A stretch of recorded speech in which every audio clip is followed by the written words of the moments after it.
Hello, and welcome back to another episode of the Collective Clicks podcast. This is your host, Brandon Bateman, and today I'm joined by Jerry Green. Jerry is a sales wizard. We talk a ton about the strategies that are working for him and his students in the sales space. I think you get a lot of value from this episode. I'll see you there. Jerry, how you doing today? Hey, what's up, Brandon? I'm doing well. Yeah, I'm excited to talk to you. This episode has been a long time in the coming. With the years that we've known each other, it's definitely about time we do this. Yeah, I totally agree with you. It has been a long time coming. We talked about that. So I'm excited to jump on here with you and try to share a little bit here. So Yeah. I got a couple years behind me, so hopefully I can share some knowledge.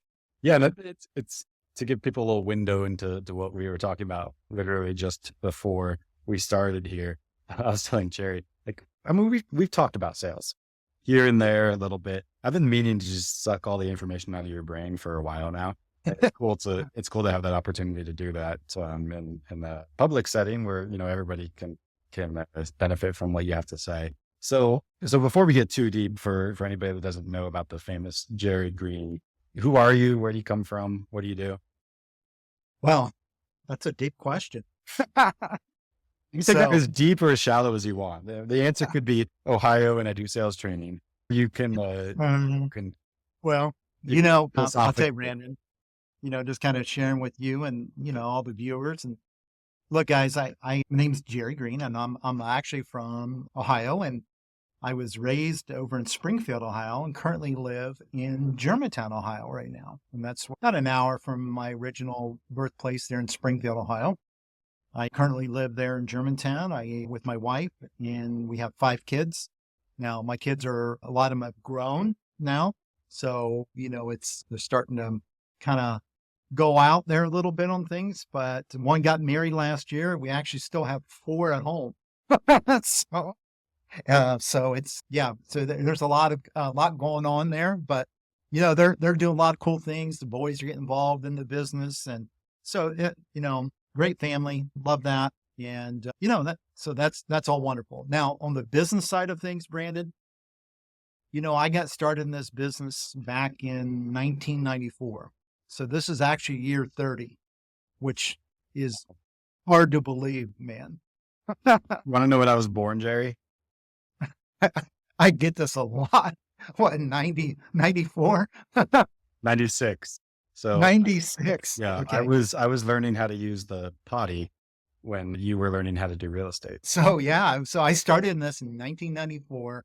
And the way I got started in it, what's interesting, Brandon, I actually was, prior to being in this business, I was actually in an electrical contracting business with my father over in Springfield, Ohio.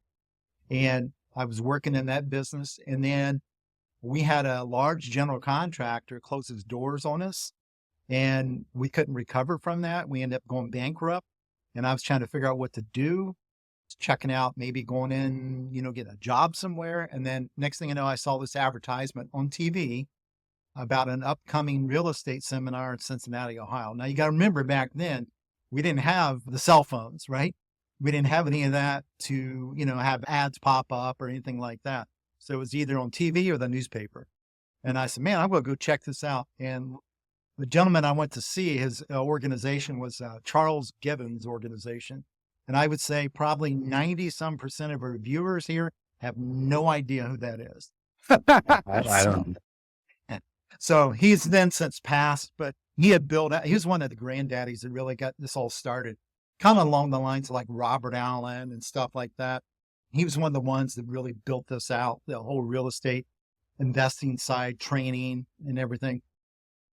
And I went to that seminar, man, at Bateman, and sat there for 3 days, listened to him tell me about all these different strategies. One in particular stuck out to me. And one of the things they talked about was, and back then they used a little bit different terminology, but they talked about retailing meaning flips. And then they also talked about wholesaling. Okay. But wholesaling back then, nobody knew anything about it. Nobody. Yeah. So I decided that's what I wanted to do. I came back, started applying things on it, and literally I had to educate the attorneys. I had to educate everybody. They had no idea what I was doing. None. So I basically just tell them, show up to the closing, whatever, and this is what needs to be done. And what interesting thing too, Brandon, on this is back then, a lot of the ways I was paid my assignment fee, I was paid my assignment fee the day I signed the contract, not at closing. Hmm. Okay. Think about That's that. nice. Yeah. Yeah. It worked out really well on things. Mhm. So we would just check the title and then we would just assign the paperwork and they would take and finish it. So, and we were done with it. So, That'd be a dream, huh? so yeah, so it's interesting how things have changed over time. But that's how I got started in it. And then I went from there, I went into the fix and flip model. I built out a pretty massive machine of doing renovations, really grew that up. We went into doing some multifamily. I started getting involved with some family dollar stores, general dollar stores. We actually had our own turnkey rental company for a while. That was miserable. So I hated that. And so I've done a little bit of everything over the years on that. And, what was interesting was I built this up to the point where I had this pretty big, massive machine going on the fix and flip side. And one day I realized I really hated it. And I said, I'm just going to change all that. And I pretty well cleaned house and just kind of rebuilt over again. So that's been over 30 years. Some of the other things that happened too in the early 2000s. My wife and I built the business up and she got sick at the same time. We found out we were having a baby. And the day he was born, we found out my first wife had cancer that same day. And we fought and fought. It was unbelievable. We just built a brand new home. I ended up moving out of my home. I ended up living in the Ronald McDonald house over in Columbus because even though she was an adult, it was a childhood cancer in her kidneys. And I ended up living in the Ronald McDonald house for 4 months straight. And so we went through a lot. We ended up battling through that, got her home, and then the cancer reoccurred. And she passed away 10 months after my baby boy was born. And so sad. here I was, a widowed father. She had worked with me in the business and we went to high school together and all this. So it's crazy. Brandon and I look at that. It's like a whole nother life. I built that up and then next, that happened. And it took me about 2 years to get really functioning again. And I mean, fortunately I had real estate that I had built up that kept me afloat, but then I had to rebuild all that. And that's where I went really heavy into the rehab side. But then after a while, after many years of doing that, I did end up getting remarried to my wife now, Joyce, and she had kids. I had kids, and then we had one together. And next thing I know, I had the Brady Bunch. So, do you know what the Brady Bunch is, Brandon? Only because I've heard Noah talk about it, because he's also in your generation. So that means he's old, right? yeah, that's right. That's right. I said in your generation to be kind, but I love that. yeah. So that's how I built this up. And then what I realized too, Brandon, was over the years, I just kind of continued to develop this. And what's interesting is, a couple big things I really focus on is overall systems and operations in the business. And I realized that one of the most scalable models, I'm not saying it's the model for everyone, is we actually, after all that we went through, we kind of navigated back towards more the wholesale model. And then of course we've added, novations and stuff like that. But that's kind of the model we went back to more on the real estate side. And the biggest reason was just to kind of give you guys a little quick tip here on things. Is something I studied with Brian Tracy. You're probably familiar with Brian Tracy, Brandon, are you? I'm not. No. Oh, you're not? Well, you got to check out his stuff, man. Okay. Brian's been around for over 40 years teaching people and business and mindset and just personal development. And one of the things Brian always talked about was what we call the law of complexity. And he says that most people start a business and they build it on a high level of complexity. And that's like the government, anything with the government, very high level of complexity. So what he said on that was, look at businesses you can build with low levels of complexity. And I realized that rehabbing, there's nothing wrong with it, but it was a high level of complexity. So I decided to make a change on that, and we streamlined it and created more of a production process. So, and that's what we've done. And what I realized within that, Brandon, too, was that if you look at this and you think about our business that we do in the real estate space, regardless of your fix and flipping, buying a hold or wholesaling, whatever it is a production line, and you have boxes for each position, don't you? And just like in your business. And what we have to do is we have to take that one box and we have to really work on that. And one of the things that I realized was a key to all this was acquisitions, right? That skill of how to convert on a high level. And what I, 100% business. 100%. Because I always say this, look, without acquisitions, nothing happens. Right. And here's so if I could play devil's advocate, you could say that about a lot of things, but here's the difference. If you really look at this business, it's not the only thing that you can't outsource in the business is acquisitions. Marketing has to happen, right? Without marketing, nothing happens, but you can hire vendors. You can buy leads, like whatever. There's different ways to get that done. There's no way to outsource your acquisitions in your company. You can even outsource dispositions, but acquisitions, that's the bread and butter, right? It's the one thing. It is.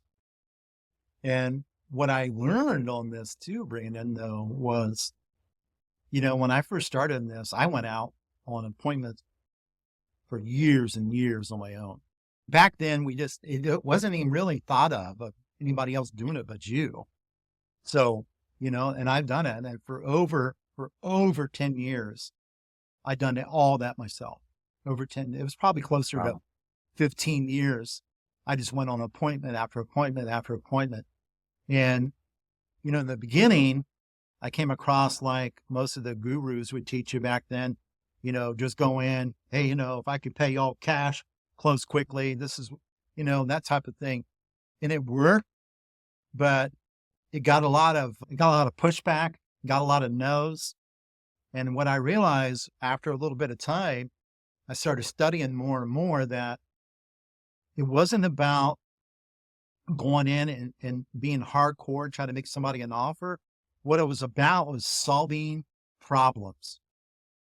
Mm-hmm. And then I realized something after many years of doing this, and this is a good little gold nugget for all of you guys. Sales is not about selling.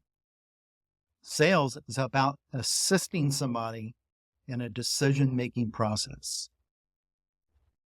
So what you really want to do is focus on how you can navigate somebody through that decision process that they're going to make. Regardless, you just got to get good at navigating them through that process so they work with you. Yeah, it's fascinating.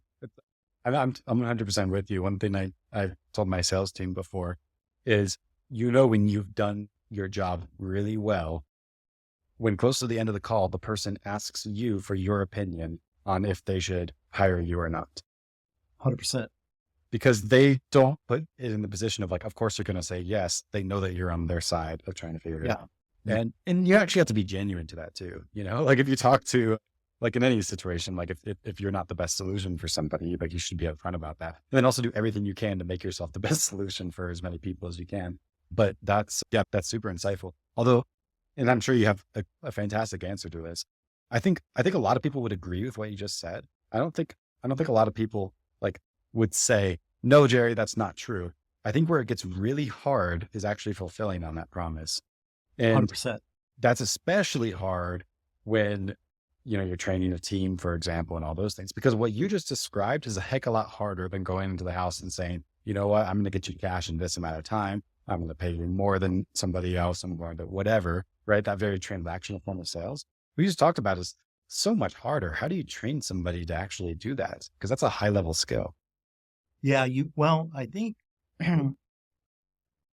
first of all, I think we have to start from the big myth that I hear this a lot from a lot of people I work with and in the industry in general. Mm-hmm. This common thing people say, I need that rockstar salesperson. Okay. Guys, that really doesn't exist. What you have to focus on is a rockstar sales process that an average person can follow, that has the proper drive, that has the, what I call big money energy, and has, overall the right attitude on things. If you have that person, I can take somebody that's delivering pizzas in 90 days, have them closing on a high level. It's about the So process. it's about the process. And it doesn't matter if you're extrovert, introvert, it doesn't matter when it comes to that. And you guys, that's the big thing that people have to think about. And some of your listeners, the guys, when you're listening to this, you might be building out some of your teams and stuff like that. And you're hunting for that salesperson, that perfect salesperson. Stop doing that. Focus on the sales process side. And obviously you're going to bring the right person in, but they don't have, if people are trying to bring the salesperson and they sold cars and stuff. Guys, this is a whole different ball game. And I think, Brandon, that's another big thing that we see all the time too, is people, and I just personal experience in my own team. Anybody that I've ever hired before on our sales team that has had a lot of sales experience is usually the ones that I end up firing. Okay. Yeah. I have a hypothesis. I want you to tell me if this is true. And my hypothesis is that oftentimes the companies that are the best in the world at a particular thing, they can't hire experienced people. I've seen it happen with digital marketing. We specifically usually try not to hire really experienced digital marketers, because all that means to me is that you've been tainted by the standards that other people have with this industry. And our standards are different. And I'm going to spend 2 years trying to jam into your head that what you did before isn't good enough. Or I could find somebody who's fresh out of college, doesn't know a thing about what's expected of them anywhere, and convince them that our extremely high standards are normal. And exactly. No, Brandon, I totally agree with you on this. I've seen salesperson after salesperson come in, and I just realized that I just kind of shy away from that anymore, because a lot of them come in, they go, oh, I know, I'm really good at selling. And then all of a sudden we expose them to an actual sales process, and they go, well, this is, I know this. But then what happens is they go in, they don't follow the process. They don't use the tools. Okay. And then they see their results tank. And then somebody else that doesn't have any of that past history comes in, says, I'm just going to follow exactly what you're training me on, Jerry. I'm going to apply that. And not only am I going to apply that, I'm going to do self-study. That's the people that sell. That's what you want. Yep. Yep. Someone nice and hungry. Yeah. Total game changer, bro. Yeah. One of my, just to give an example, like one of my best sales people, he shows up to his first day of the job and he's already really, really good. We can't figure out why. We've come to find out he listened to every single episode of this podcast. At the time, there were more than 50 of them. He listened to every single episode of that podcast before he showed up to work from his first day, because he wanted to learn the industry and understand what he was selling. And then he just mirrored all the things that he heard about what we talk about, digital marketing and stuff like that. There you go. Great. Because he's hungry, right? And he's willing to like put in those hours. Although I want to challenge you on something. This challenge isn't for me, but let me just tell you about a conversation I had with somebody earlier today. And I'm curious what you would say about it. So I was talking to this person, somebody that we both know, although I don't know that he would want me to share what he said. I'll just leave out the name just in case. So he had recently acquired a company, and we were just talking about like how'd that go in, and he talked about how like, it's a little bit of a mess in the sales team, and we're trying to figure some of that stuff out. And I asked him, what do you learn from it? He said, well, the thing I learned that I've always kind of known is that great salespeople aren't created, they're born. And I have never found a way to train a salesperson. They're good or they're not, is what he said he learned. So I have 2 questions for you. Number 1, to what extent is that compatible or not with what you're saying? Maybe that's true and what you're saying is true, or maybe you disagree. And then number 2, if you do disagree, then why is that then his experience? And why, for anybody who's listening to this that maybe feels that way or has had a similar experience, What could they be missing? What is it that they should understand that they don't understand would change their perspective?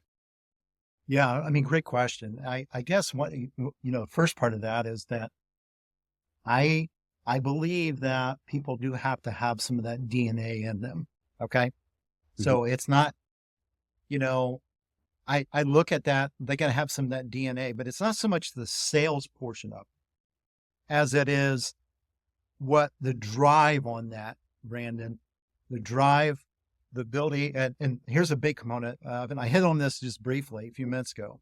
And a lot of people don't think about this, but a big thing is called big money energy. Okay. Because you find a lot of people in there that go into sales positions, and guess what? And sometimes people put them in those positions where money really is not that important to them. And guys, those conflict. Those are two conflicting values there. Okay.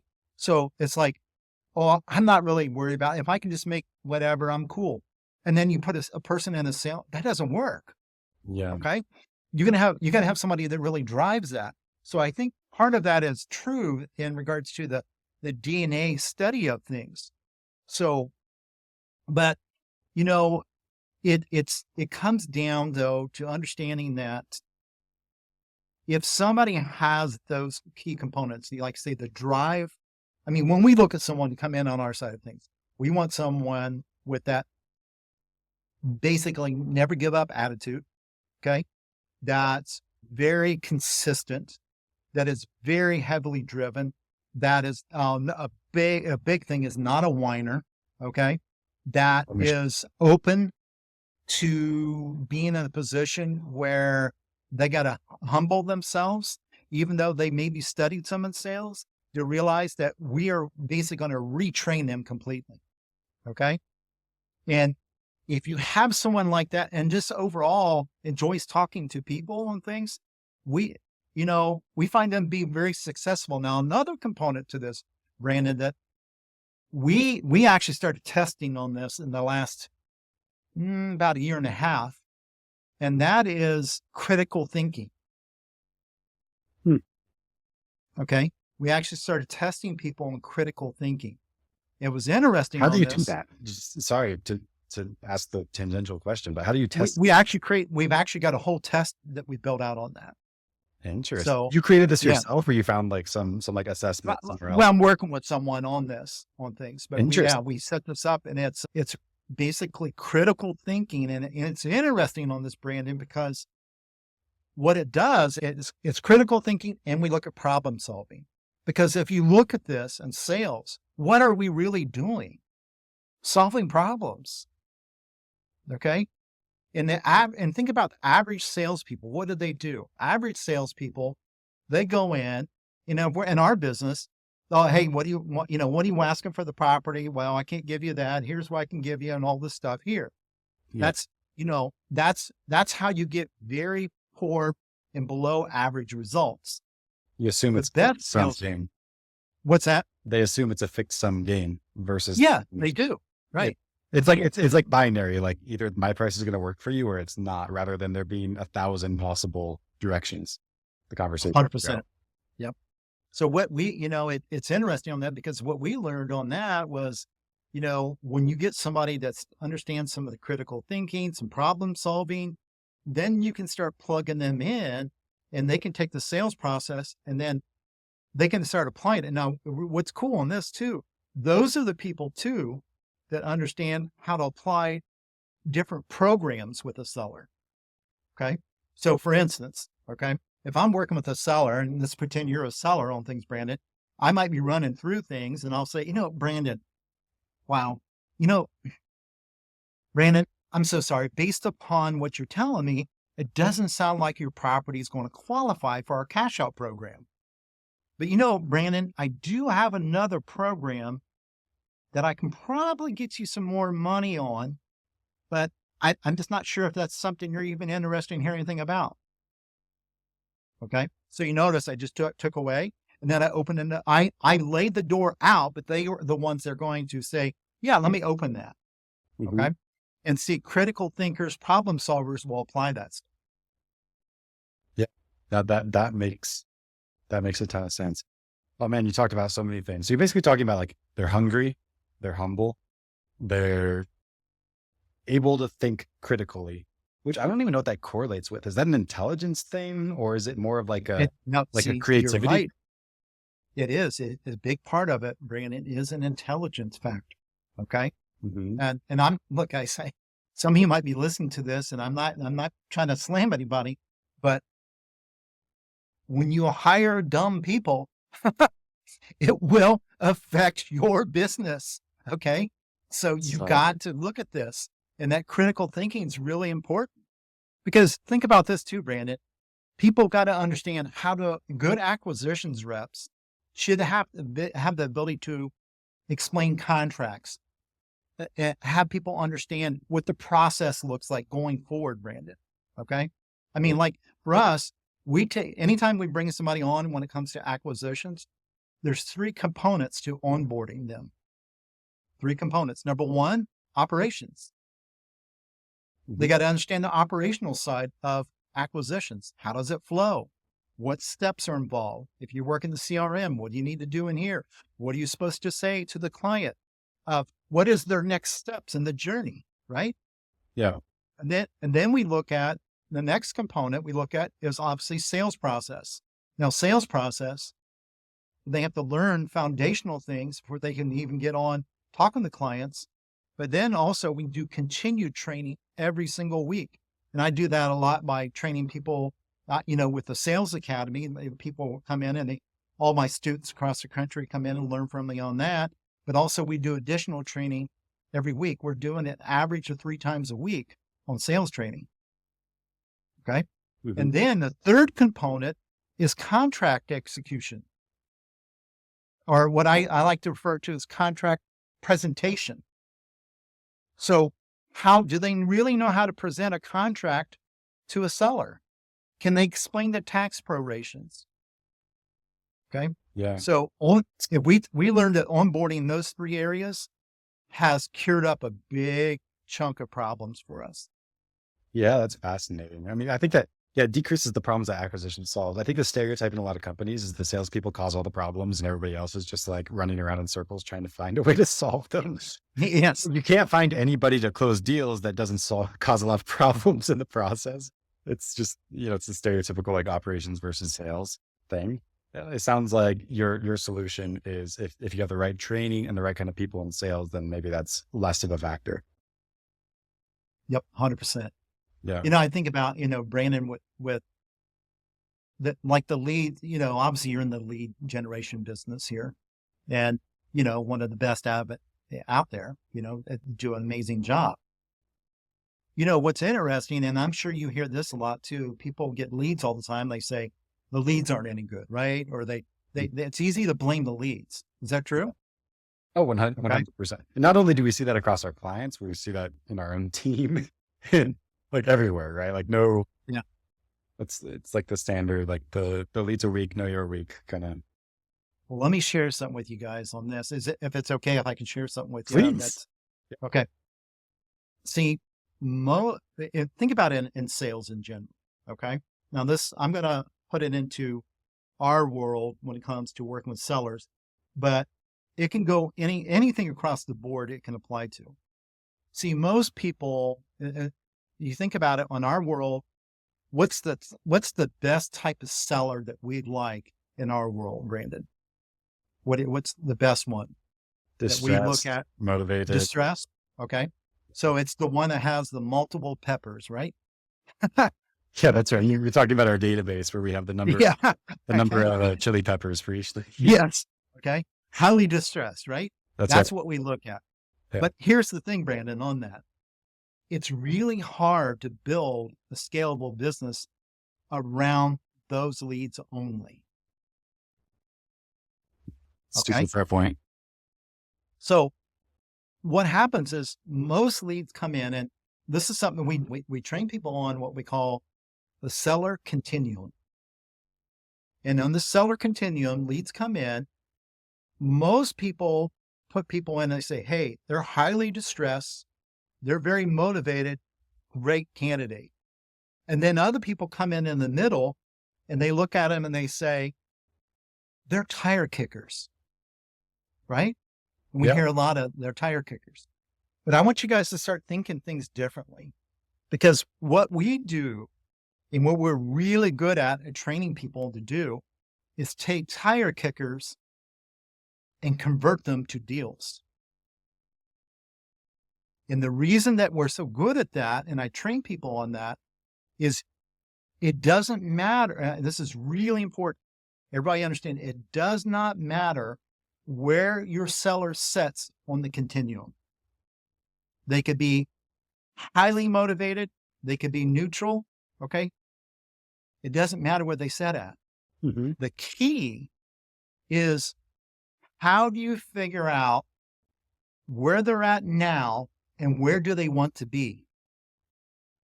And that's done what the best salespeople in the world, Brandon, on this. Okay.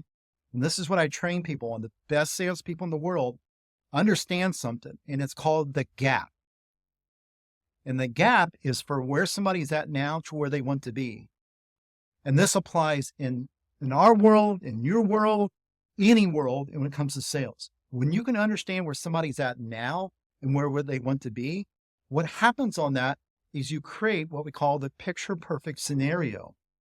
And when you can do that, it creates urgency to act. Without that, it doesn't happen on things. Okay. And that's why most people lack at closing things on a high level. And that's why, like a lot of our students we work with, typically when they apply the sales process and they start really learning it over and over again and build it as a skill, we will see their conversions increase 20 to 50%. Yeah, that makes sense. It's always honestly a red flag to me when someone like say we're talking to a client or their salespeople. This would, the most common scenario here would be someone who does their own acquisitions, which would be some of our smaller clients. And they say, like, if they're motivated, I'll close them 100% of the time. It almost makes me feel like they're probably not going to close a lot of the leads, because like the best person, like those who are best at acquisition, they look at every lead. It's almost like there's a level of like delusion there, because the reality is, like, if you look at 10 leads, let's say you're doing even the highly motivated lead channel, like PPC, for example, you're going to end up with, say, 15 leads to a contract. So if you look at every individual lead, you can say, chances are I'm not going to close this lead. And you can be right. But those who are really, really good, they have this like belief, this is going to be the one that I close. Because if you really look at each one of those and say, I have a 1 in 15 chance of closing this, then you might close none of them. Right. Exactly. So it's a wild time. Brandon, it's when you start understanding like a process and you constantly work on your skill, what happens on that, it becomes to the point where you can almost create your predictable results. Okay. Yeah. I mean, it becomes a pattern that you'll see. And that's the only way that you can truly get to this point where you say, hey, this makes sense. I can just keep ramping this machine up. Yeah. And that's really the key on this. And understanding that is just a game changer, because see, it's just like, I'll share something else here for you guys too. A lot of people, what they do, and this is one of the techniques that I train people on, is to get the best deals ever, is stop asking price. Okay. Because what we tell our clients too, because it's a huge red flag for me when we're talking to a client and it's like they are marking a lot of their leads as retail. My team asked the other day, like, what percentage of a client's leads should be retail as marked in the system? They said the answer is 0%, but we just put it there so we can find out who's who. Well, and Brandon, when you think about this is something, guys, this is, I see a lot of people do it this way. They train their salespeople and they go in, and a lot of times they have a script. They'll go through, ask some questions, and then we'll go in and they'll say, hey, Brandon, any idea what you're asking for the property? Or what are you trying to get out of it? Now, I want you to think about this. Brandon, this is one of the things that we teach on. It's probably one of the most powerful things you'll ever learn when it comes to getting the right number. And that is what we call price anchoring. Mhm. And think about this. Before I talk about how we apply it, think about anytime you've ever been to a store before to buy something. And maybe it's some sneakers you want to buy, right? Some cool tennis shoes. And you're going to the store and you see this sign that says value $300. Then it was marked down to $150. But today or this weekend, it's $89, right? Mhm. Well, guys, they're doing a price anchor strategy with you on that. Well, think about this. Can you do the same thing with a seller? Mhm. 100%. So instead of what I do is the way I train my people and the way I train all my students is I train them, stop asking the seller what they want for the property. What's the common thing that we hear, Brandon? Whoever names the price first, what? What's the thing we've What is always it? heard? Right. And that's complete BS. Okay. Because price anchoring works like this here. And when it comes to sales, if I'm working with a seller and I'm going along and I say, hey, and I know my number, think when it comes to this, if I ask you, Brandon, what you're wanting for the property in today's world, everybody's a real estate expert by looking on Zillow, right? Mhm. And then Brandon, you give me a number. You just price anchored me versus me price anchoring you. Okay. Makes sense. So you hold more power in the negotiation if you can draw out the first number is your Yeah. suggestion. But what we do is we don't make it as an offer. Okay. This is the key. Hypothetical. What we do is nothing more than a comparison. So it might sound something like this. Hey, Brandon, you know, based upon what you told me here today, and it just sounds like there's quite a bit of work that needs to be done on the property. And Brandon, look, for me to feel comfortable and for me to know that I wouldn't lose money on this at all, I would love to buy it for $150,000. But I know that's something you would never consider. And by the way, that's not my offer.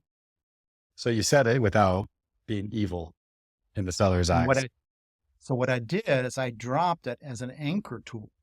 Yeah. Now, the cool thing about it, Brandon, when you do it that way, you don't piss the seller off. Yeah. Okay. Because when You're I using it. price anchoring, I picture like losing trust with the seller. Is it effective? Often, yes, but you could lose trust with the seller because yeah, if you're gonna drop 150 and then come up to 200, can they really trust you? Right. Exactly. So if you Versus just if you tell them reference where it, heads at yeah, without you being an just offer. reference it, but I know that's something you would never take anyways, never consider. Now, here's the thing, Brandon, when you do that, you just go quiet. You don't say a word. Now, what they'll do, there are only two options that are going to come out of that. One, they'll confirm that.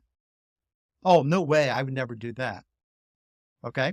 Now, Right. the second thing they'll do is they'll come back and correct you. Okay. And they'll say, no, I would never do that. I would at least have to have 170. Well, just imagine you were in the position where you were willing to pay up to 200 on that. Mhm. Okay. Now 170 is on the table. Yeah. So, and now if you come up more on that, then you look like a winner. Okay. On this, you're helping them out. And then they start thanking you. So guys, the price anchor tool, I always think about one gentleman that recently joined in my academy. He's like 70 years old, Brandon. Okay. Yeah. Amazing guy. It's funny. And he's just out there cranking it up. And he goes, Jerry, he said, I love the sales process. I love the sales process. And, and he's in Pennsylvania and, and he's getting spreads in Pennsylvania of over 20 grand on some assignments. So, Yeah. Man, that's fantastic. I do have one more question. I'm really curious to hear from you. So a lot of this, I mean, you've been doing this for 30 years, right? What I'm curious to know is, let's just say you look at, from a sales standpoint, you look at Jerry Green from 2-3 years ago, and you look at what he was doing. I imagine a lot of what we talked about, Jerry Green 2 or 3 years ago knew that stuff. What have you learned recently? Like what is it that you're continually learning now that you feel like is really leveling up the game? When it comes to sales, Yeah. Or I you think, can branch out if you want to. yeah, What's when impactful it to comes, you? Like I want because the thing is our most recent lessons we learn are always the most potent. They're always the most impactful to us. And I want to give you like, and I know you're talking now about like the basics of sales, but I want to give you the license to talk about like what's meaningful to you recently, not just what works. yeah, I think, when it comes to the sales side, I think one thing that is really that I went in deeper and deeper on the study of the psychology of the sale and how powerful that is, Brandon. And what I'm talking about is like even down to the neuroscience, neuroeconomics, and all this, and how you don't have to be a brainiac. All you have to do is pick up some of these tools, and literally by applying certain tools, you can change your game. And I think over the last 2 or 3 years, I've seen that to me come out more and more of these little tweaks that people can make. Okay. For instance, like deal killers. We talk about deal killers in our training and how to go over those before you even talk about any numbers whatsoever at all. But we went in and done a study on this, Brandon, and we realized that people on average, well, most people skip the deal killers because they don't feel like they need to talk about them. So they deal with them as objections after they talk numbers. So what we did was went in and found out that people that apply our process before that, what we started finding now, just in one area of the sales process, just in deal killers, we saw an average increase of conversions between 15 to 20%. So imagine you making 100 offers a year and you can increase that by 15 to 20% in regards to conversion. That goes straight to the bottom line. 100%. So that's where I really studied and started for me opening up on a personal basis on things too, just kind of sharing with that a little bit. I think I obviously getting older and as I go forward more and more into this, I just realize number one goes back to the same thing, time, just how important the time aspect of things is, because, kids are all grown up, things are changing, developing, and it just goes so fast. So making sure that, no matter what, that you guys manage your time more than anything. Because that's literally, think about it. We can get all the money back in the world, but we can't gain our time back ever. So Yeah, that's one of those things, Jerry, where I feel like it's a simple truth. It's not it complicated. is. I think a lot of us have heard that a lot, but like, I don't know what happens for you. Like sometimes it just sinks in like way better than others. There's a lot of things that aren't difficult to understand, but they're difficult to feel and like really, really understand. And that seems to be one that hits 100%. in people a lot. Yep. I agree with you on that. I think I think it's so important. And, another thing, Brandon, too, just, this is something I've struggled with in the past a lot is like comparison stuff, you know, and you really have to watch that too. The comparison thing will just eat you alive, Yeah. you know? And so, a lot of you might be listening to this, wherever you're at, you're doing this, the acquisitions yourself, that's okay. You know what I mean? And guys, you don't have to have a team of 100 people. I mean, you could have a team of 4 or 5 people and do over $1 million a year in this business. So, Yeah. 100%. Thank you, Jerry. That's very impactful. You mentioned a few times that you work with students that have these different elements in your training. How does this work for anybody listening that might be interested? well, guys, I own and operate what we call the REI Sales Academy. Okay. It was actually originally founded by John Martinez, which a lot of people know on that. I did buy his company several years ago. I think that the foundation that John created changed the whole real estate world, investing world around years ago. And then when I came involved, I was able to bring over 3,000 deals done and completed to that side of things. And I think I've also been able to bring the streetwise type of investing to that. So, now I can take that and apply that with the sales process, Brandon. And I'm watching students do stuff that are just really amazing when it comes to this. So yeah, that's what we do. We have the REI Sales Academy, Brandon, and we have people that come in all the time. Just guys, it's something that once you enter, it's a lifetime thing. You can add team members, and you can, as long as they're on your team, you can have unlimited team members part of that. And, so if that's something I can help you guys with on things, I'm sure Brandon, we can drop a link in here for him on things, right? Yeah. And, Yeah, sure. We can throw a link in the description. Yeah. And use that, guys, because we'll make sure that with Brandon, you guys will get a extra 10% off on things too. Okay. Cool. I didn't know they got that. That's pretty sweet. So yeah, we'll get that link together. We'll put it in the description here. I've heard awesome things about REI Sales Academy, both before and after you've. Well, thank you, Brandon. So I know there was a good foundation there, and I know that, Yeah, we train people every week on this, every single week. Yeah. And I've changed it up some. I do a 21 week round now, which it goes for 21 weeks and it resets. And because John had a great model, but what I've added in also actual listening to your actual sales calls. So now people can bring them in. I'll listen to them. We'll critique them.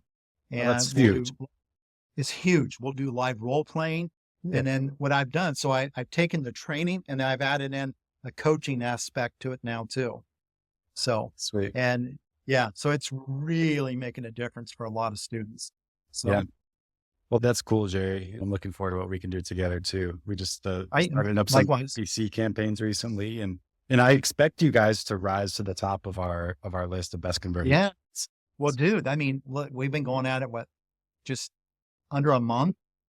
And I think we're already, I think Ashley told me right now we're 1 in 12 on deals on that. So yeah, 1 in 12. That's good, especially for the time frame, because we're talking 3 weeks, right? So yeah, you still probably got another contract or two sitting in the leads you've already gotten. That'll come in, yes, 60 days, 60 days, 90 days, whatever the case is. Because sometimes you know how it is. A lot of them are ready to go right away, but then there's plenty that. Yep. The other ones you just got to keep nurturing on that side. 100%. So that's good so far. We'll get some more data to put your team to the test, and then when it's proven, I want to talk about what we did together, because I think that'll be pretty cool. All right. Yeah. No, I'd love to, buddy. Yeah. Well, thank you for your time, Jerry, and for everybody else listening to this episode today. I hope you got as much value from this as I did, and I'll see you next week.